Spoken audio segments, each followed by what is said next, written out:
Inshallah, today I'll give you an overview of the story that's coming ahead in Surah Al-Kahf, which is the story of Musa and Khidr alayhim as-salam. And the person of Khidr is not mentioned by name in the Quran. That's the opinion of most mufassirun. It's a mysterious figure. There have been some interesting stories made up about Khidr alayhi salam in Islamic history. Some pretty cute ones, like this guy who just went to a town and he didn't know anybody there, and he just decided to spend the night in the masjid, and they had kicked everybody out of the masjid, and they asked him to leave too, and he said, okay, I'm leaving in a minute, but he didn't realize, and he passed out, and he woke up and he's the only one inside the masjid, and this guy brought him fresh food, and he's like, nobody's supposed to be here right now. And he goes, yes, you're right, but I came here to take care of you. And he just gives him food, and he disappears in a poof. And فَعَلِمْتُ أَنَّهُ خِذْرَ عَلَيْهِ salam. So what I want to share with you first is the beautiful placement of the story from an Imani perspective, from a Hikmatul Quran perspective, wisdom of Quran perspective. We went through an entire passage, or actually two passages that mirrored each other, right? One with an opening statement, one with a closing statement. And in those two passages, the point that's been reinforced over and over again is Allah has a plan for everything. Down to Allah has a plan for every plant, all the way to Allah has a plan for every nation, right? And in between, all human beings that live this life, when they stand before Allah, they're going to know that every little thing and big thing was accounted for. Nothing went unnoticed by Allah. Allah's justice is completely perfect and absolute, right? So Allah's planning and His justice and His knowledge has been established in a very thorough way in the two passages that we went through just now. But the problem for most human beings that have a faith problem is actually a problem of questioning why things happen in life. That's really where the problem lies. Why is bad stuff happening to me or anyone else in this world? As a matter of fact, the number one argument that any typical, someone towards it that has atheistic tendencies or just aggression towards God in general, the first things they're going to talk about is either their personal problems or problems in the world. If there is a God, how come this, and this happens? How come this bad stuff happens? And there's a list of bad stuff, right? So that is certainly a big problem to deal with. Now, the way Allah deals with it in this surah is very beautiful. First of all, if you notice, the previous passage, or the two passages, were all about, first of all, briefly about Allah's planning in this world, but really primarily highlighting what is going to last and what is the perfect justice of Allah in the akhirah. This world is not about perfect justice. The next world is, right?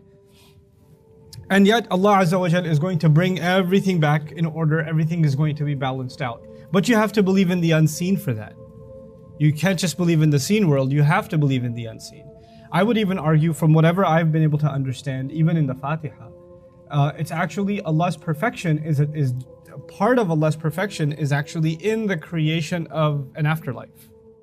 That's a necessary corollary of the perfection of Allah, of His absolute justice. Because without the afterlife, you have a person in this world who commits 100 murders, right? And how do they compensate it? The most you're going to do is kill them once. They can't pay for 100 lives. And it could just be that those 100 lives were dependence on other people. So they didn't just affect 100 lives, they affected 100 families, maybe 100 communities. There's no way this one person can pay damages in this world for what they may have done to 100 people. That's impossible. Forget 100, not even 2 people. Maybe not even one person. Even if you take an eye for an eye, that may not still be perfect justice, right? This guy is a loner, nobody depends on him, nobody knows him, and the one he killed is the head of a household or a mother of children or whatever. He ruined several lives. The damage has far more repercussions. So the idea of getting absolute justice in this life is actually, it's not possible. It isn't possible. Ibn Taymiyyah rahimahullah would even go as far as to say, if somebody slapped you and you slapped them back, how do you know your slap didn't hurt them more? So when he talked about the one being muqtasid, the one, because Allah says, minhum zalimun li nafsihi wa minhum muqtasid, the one who's fair, absolutely fair. He said even absolute fairness technically can't exist. You could try your best, but how do you know you're not crossing a line? How do you know your punch wasn't harder than the punch that was thrown at you, kind of thing, So the safer route for you is to forgive. That's what he would argue. But look, what does the afterlife do? Every debit is credited. Every credit is debited. Anything somebody got away with, they didn't get away with it. Allah recorded it. لا يغادر صغيرة ولا كبيرة إلا أحصاها. There's no way out. It's all going to be paid for. And if you don't believe that, then it's going to be hard to believe in a God that's fair. When you only have this life. When that's all there is. And we, subhanAllah, in our faith, we have this reliance on Allah's mercy and a reliance on Allah's justice, a dependence on Allah's justice. Like for ourselves, we're hoping for Allah's mercy. But when we see crime in the world and we see injustice in the world, we actually lean on Allah's justice. Like these people won't get away with what they did. And that's why Allah gives that as a consolation in the Quran. أَمْ حَسِبَ الَّذِينَ اجْتَرَحُوا السَّيِّئَاتِ or أَمْ حَسِبَ الَّذِينَ يَعْمَلُونَ السَّيِّئَاتِ أَنْ يَسْبِقُونَ. Did people think the ones that have done crimes against us or committed evil deeds, that they got ahead of us? That they got away? سَاءَ مَا يَحْكُمُونَ. What a horrible decision they made. This was actually said to the Muslims when they were being tortured. And the cry comes, how can they get away with what they're doing to us? In Mecca, how could they get away with that? And then those ayat came. You think they just got away with it? No. They didn't get away with it. They're not paying for it now, doesn't mean they're not going to pay for it, right? That's Allah's perfect justice is directly associated in the Quran with Allah Azza wa Jall's creation of the akhirah, the afterlife. And so I wanted to highlight first that point because the last two passages that I ran through with you were just about that, just establishing that concept that the justice of Allah is perfect. But that is the akhirah, it's the unseen. And it's like there's a curtain between us and the unseen. Like all we can see is this world. We don't see the unseen. We don't see the akhirah, we don't see the angels. We don't see the behind the scenes source code of Allah's design, Allah's plans, right? What's going to happen in this story is basically for a few instances, Allah is going to lift the curtain a little bit and you can get a peek at what's going on behind the scenes. So something's going to look really bad, like if you know the story of Musa and Khidr, he goes on a journey to learn, which we'll talk about in some depth. But when he goes on this journey to learn, alayhi salam, the first thing he's told is, look, the lessons I want to teach you, you don't have patience to deal with. You just don't have the patience. لَن تَسْتَطِيعَ مَعِيَ صَبْرًا. That's the first assessment of his teacher, by the way. That your barrier to learning is your impatience. That's his first assessment. By the way, sabr isn't just patience, it's also not being able to remain consistent.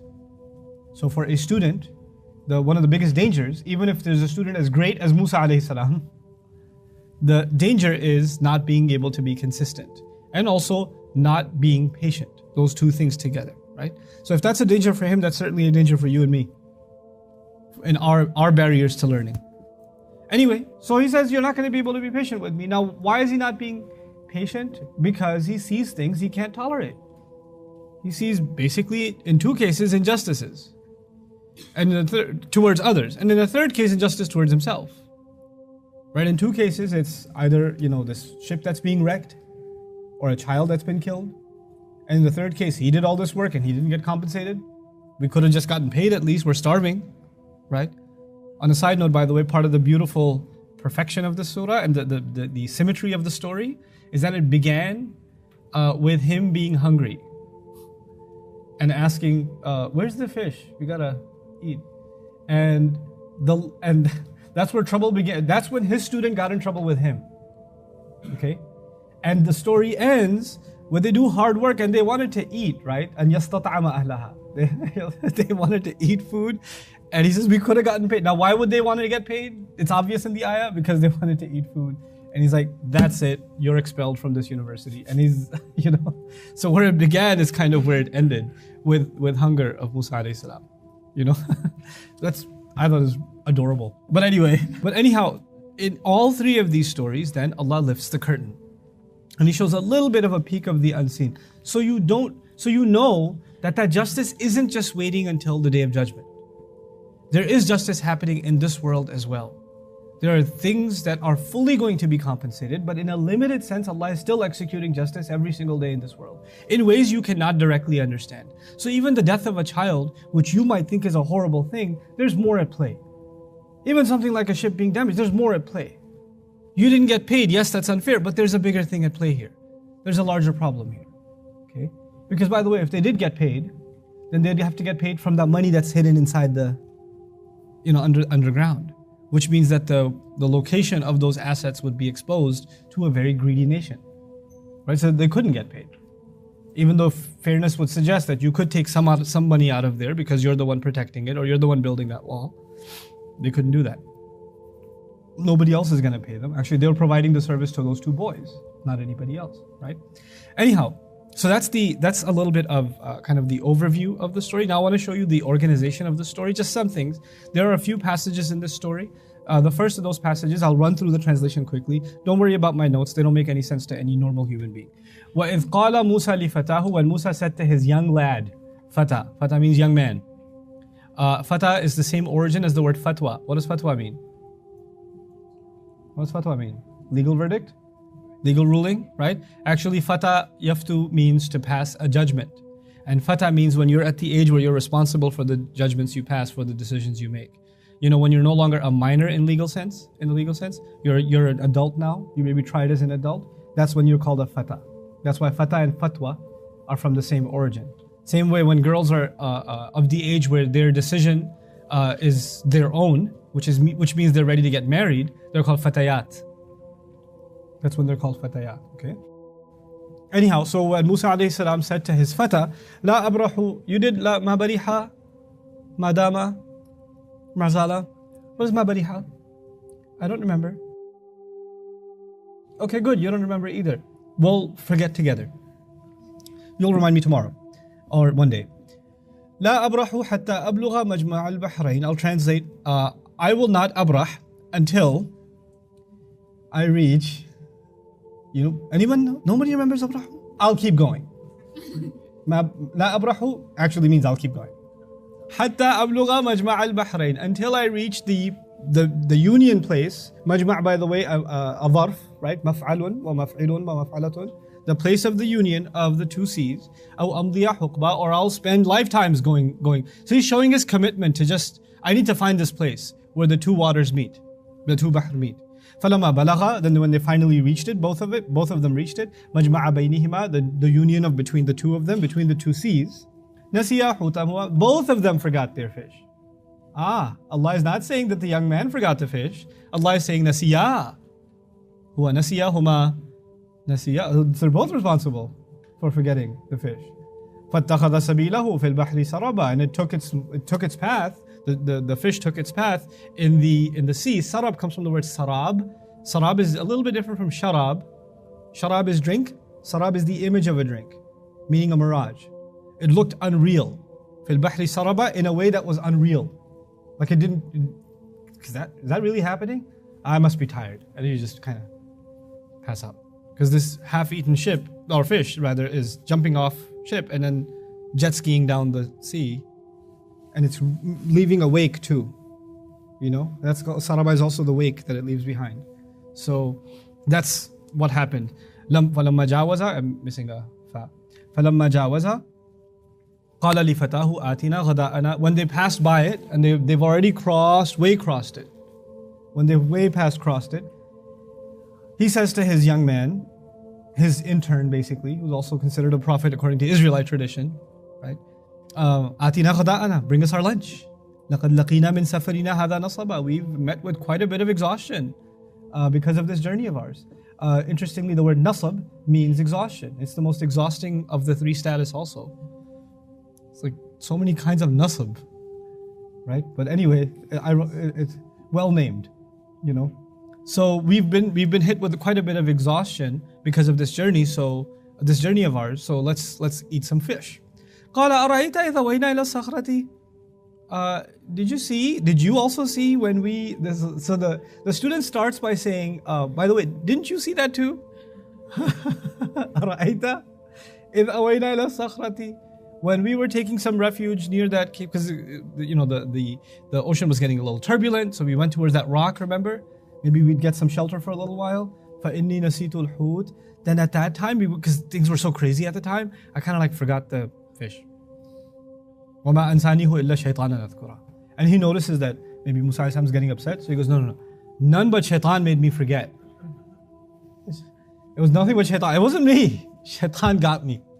Let's hate shaitan together. And أذكر, for mentioning it. وَاتَّخَذَ سَبِيلَهُ فِي الْبَحْرِ. Now that I do remember it though, he did take quite a weird way into the sea. وَاتَّخَذَ سَبِيلَهُ فِي الْبَحْرِ عَجَبًا. The story, the backstory is, I'm not completely convinced of the backstory, but anyway, the story is that Musa alayhi salam made a statement about how knowledgeable he is on the earth. Like he's perhaps the most knowledgeable human being on the earth. And Allah said, there's someone who knows more than you. And you need to go learn from him. And he will meet him where the two oceans meet.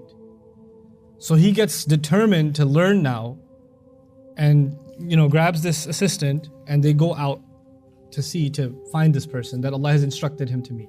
And by the way, I should remind you of something that perhaps this wasn't your year when I started Surah Al-Kahf. So I should remind you of this. The first story in this surah is the people of the cave.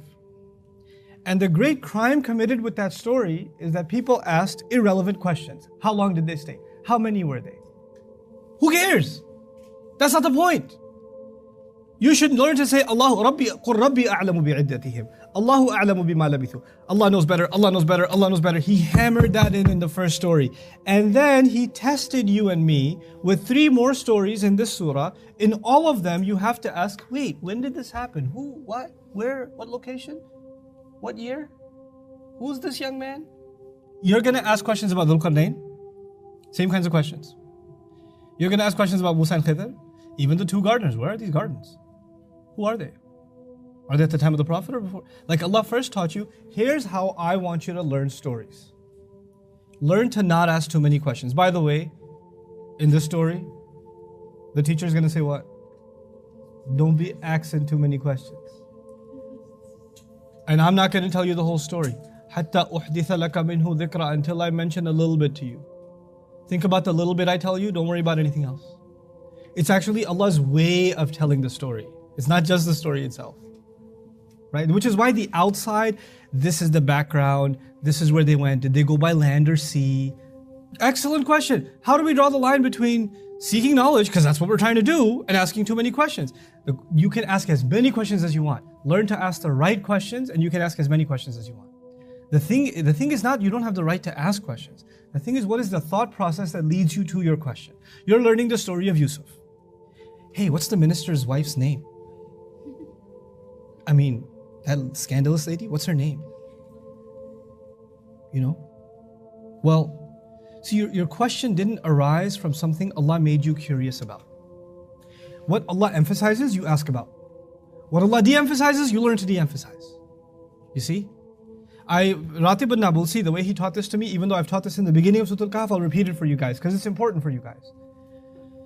There's the saying in Arabic, I don't know if you guys learned it, خُذْ مَا طَفَّلَكَ. Did you learn that one? Okay, take what's in front of you. Just take what's in front of you. If you trust your teacher, then you'll focus on what he's giving you, not what he's not giving you.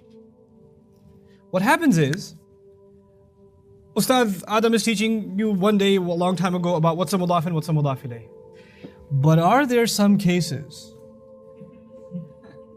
I know you're teaching me this right now, but are there exceptions that you haven't told us about that perhaps clearly in your experience it isn't the time to discuss, but I feel that you really should because I have curiosities beyond what you're telling me. So Sheikh Ratib Nabulsi gave this epic story, man. So good. He goes, there's this guy, he's like successful in business, right? And he's made hundreds of millions. And he decides after making all this money that he just wants to teach young people entrepreneurship. He's going to teach business. He's not going into the teaching profession because he needs the money. He just wants to do it as a benefit to young people, the next generation. So he goes to business school and teaches. By the way, if you have a professor like that, take his class. If you have a guy that's been a business professor for 30 years, as opposed to a guy that left the business world and came to be a professor, go to the guy that's left the business world and come and be a professor. Because they give you real world knowledge, right? Non-textbook knowledge. So he goes and teaches this class, and he wants to teach students by way of example. So he says, guys, if there's this man wants to start a business.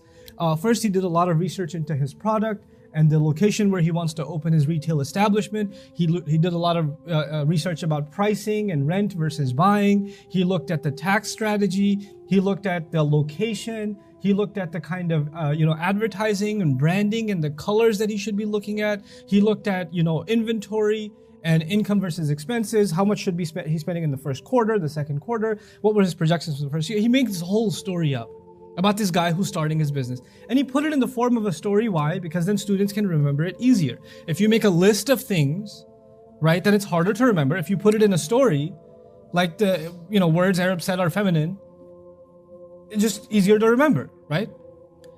So he makes this amazing story and he tells it in class and everybody's like taking notes, and one student raises his hand and says, so what color shirt does he wear every day? And the professor's just looking at him like, did you really just ask me this? And another student raises his hand. Yeah, I was less curious about the shirt, but his socks really concerned me. What kind of socks does he wear? And the professor is baffled. And he goes home and he's so upset. And his wife asks him, what happened? And he says, you know that story I wrote? She goes, yeah, how'd it go? Well, I did a great job, but here are the questions that came forward. Can you believe what they were arguing about? How idiotic can they get? And Sheikh Ratib tells this story, and then he says, now read, سيقولون ثلاثة رابعهم كلبهم ويقولون خمسة سادسهم كلبهم رجما بالغيب ويقولون سبعة وثامنهم كلبهم قل ربي أعلم. And I was like, oh, Allah is so offended by the stupidity of this argument that He records the whole thing. Can you believe what they're arguing about? What I just told you and what you're discussing? That's what I mean by asking the right questions. Allah wants you to think about certain things, but we want to think about all the things He doesn't want us to think about. What are the other brothers' names in the story of Yusuf? You know? Why? Why? Allah didn't tell you. What about his mom? I didn't read anything about his mom. I want to know about his mom. Yes, I'm sure you want to know about his mom, but Allah wants you to think about his dad. Can you just pay attention and just worry about the dad? If you want to worry about the mom, read the story of Musa. You can worry about the mom. And then, what about his dad? Is that clear? Like, asked one of the most beneficial things you'll learn in the study of Quran is what kinds of questions to ask, how to think. Not every curiosity is healthy. You know, the Quran, it keeps asking you to think. Because thought process gives you direction. Without thought process, you don't have direction. Your questions go in every direction. You know? And unfortunately, this is the unfortunate thing, you must maintain commitment to your thought process when you study Islam. You have to be committed. You know why? Because you're going to read a lot of books and you're going to read a lot of tafsirs where they're not committed to the same thought process. So there's going to be 6 pages on what color the dog was in the story of the cave in classical tafsir. And did he have spots or not? And what his name was. And it's going to be a classical text. And you're going to say, I'm reading the tafsir of Fulan ibn Fulan. I have ijazah in it. Yes, you do. That's great. You can read a lot of stuff. But you have to maintain your thought process. And you have to identify what's critical and what's not. You see? That's not going to be done for you, unfortunately. You have to develop that yourself. You know? And to me, the best way to develop it is commitment to Quran. Commitment to the primary text. The more you ponder over Quran and you look at how Allah speaks and what He emphasizes, it just teaches you what to emphasize and what to let go of.